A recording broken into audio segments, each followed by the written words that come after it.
CM Revanth Reddy విదేశీ investment tour successful గా ముగిసింది. ప్రభుత్వ లక్ష్యాలు, పరిశ్రమలకు సర్కార్ అందించే సహకారం వివరిస్తూ ప్రపంచ దిగ్గ కంపెనీలకు ఒప్పించి మెప్పించి రాష్ట్రంలో భారీగా పెట్టుబడులను సాధించారు రేవంత్ రెడ్డి. దీంతో ఇప్పుడు అమెరికా, దక్షిణ కొరియాలోని పలు టాప్ కంపెనీలకు ఫ్యూచర్ బిజినెస్ డెస్టినీగా హైదరాబాద్ మారనుంది.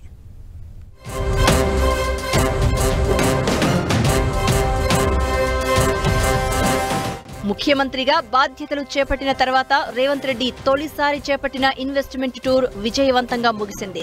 తెలంగాణ అభివృద్ధి కోసం కావలసిన పెట్టుబడులను సాధించడమే లక్ష్యంగా అమెరికా, దక్షిణ కొరియాలో పర్యటించింది సీఎం రేవంత్ రెడ్డి బృందం. పలు దిగ్గజ కంపెనీలతో ఒప్పందాలు కుదుర్చుకుంది. 10 రోజుల అమెరికా, దక్షిణ కొరియా పర్యటనలో సీఎం రేవంత్ రెడ్డి బృందం ప్రపంచంలోని టాప్ కంపెనీ ప్రతినిధులతో ప్రత్యేకంగా బిజినెస్ మీట్లు నిర్వహించింది.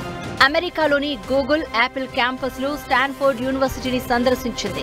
ప్రపంచ బ్యాంక్ అధ్యక్షుడితో ప్రత్యేకంగా సమావేశమై Musi corridor development, future city, net zero city ప్రాజెక్టులపై ఆర్థిక సహకారాన్ని కోరింది.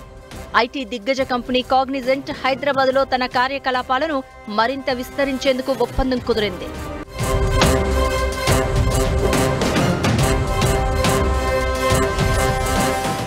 దీంతో అమెరికా తర్వాత అతిపెద్ద క్యాంపస్ హైదరాబాద్లో ఏర్పాటు కానుంది. 15,000 మందికి ఉపాధి లభిస్తుంది. ఐటీ కంపెనీ ట్రైజీన్ హైదరాబాద్లో artificial intelligence innovation development delivery centre ఏర్పాటుకు ఎంఓయూ చేసుకుంది. 1000 మందికి ఉద్యోగాలు రానున్నాయి. ఏఐ టెక్నాలజీ సేవల్లో టాప్ కంపెనీగా ఉన్న ఆర్ఎం ఈక్విటీ పార్ట్నర్స్ 3,330 కోట్ల రూపాయల పెట్టుబడులు పెట్టనుంది. వాల్స్ కర్రా హోల్డింగ్స్, విహబ్ సంస్థ స్టార్టప్ కంపెనీలలో 839 కోట్ల ఇన్వెస్ట్మెంట్ చేసేందుకు డీల్ కుదిరింది.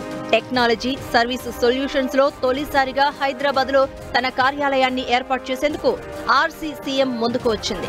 500 మందికి ఉపాధి లభిస్తుంది. స్వచ్ఛ్ బయో కంపెనీ 1000 కోట్లతో హైదరాబాద్ లో 2G బయో ఇథనాయిల్ ప్లాంట్ ఏర్పాటు చేయనుంది. దీంతో 500 మందికి ఉపాధి అవకాశాలు లభిస్తాయి. హెచ్సీఏ హైదరాబాద్ లో గ్లోబల్ క్యాపబిలిటీ సెంటర్ ను 4 లక్షల చదరపు అడుగుల విస్తీర్ణంలో ఏర్పాటు చేయనుంది. ఫార్మాస్యూటికల్ రంగంలో టాప్ కంపెనీగా ఉన్న కార్నింగ్ హైదరాబాద్ లో ఫార్మా గ్లాస్ ట్యూబ్ తయారీ కేంద్రం ఏర్పాటుకు ఎంఓయూ కుదుర్చుకుంది. ప్రస్తుతం జీనోమ్ వ్యాలీలో ఉన్న వీవెంట్ ఫార్మా 400 కోట్ల పెట్టుబడితో హైదరాబాద్ లో కొత్తగా ఇంజెక్టబుల్ తయారీ యూనిట్ ఏర్పాటు చేయనుంది. ఈ సంస్థ ద్వారా 1000 మందికి ఉపాధి లభిస్తుంది. ఫైనాన్షియల్ సర్వీసెస్ లో పేరొందిన చార్లెస్ స్వాబ్ కంపెనీ హైదరాబాద్ లో తన మొదటి టెక్నాలజీ డెవలప్మెంట్ సెంటర్ ఏర్పాటు చేయనుంది. అమెరికా బయోటెక్నాలజీ కంపెనీ అమ్జెన్ హైదరాబాద్ లో రీసెర్చ్ అండ్ డెవలప్మెంట్ సెంటర్ ను ఏర్పాటు చేయనుంది. దీంతో 3,000 మందికి ఉపాధి లభించనుంది. ప్రముఖ జంతు ఆరోగ్య సంస్థ జోయిటిస్ హైదరాబాద్ లో క్యాపబిలిటీ సెంటర్ ఏర్పాటు చేయనుంది.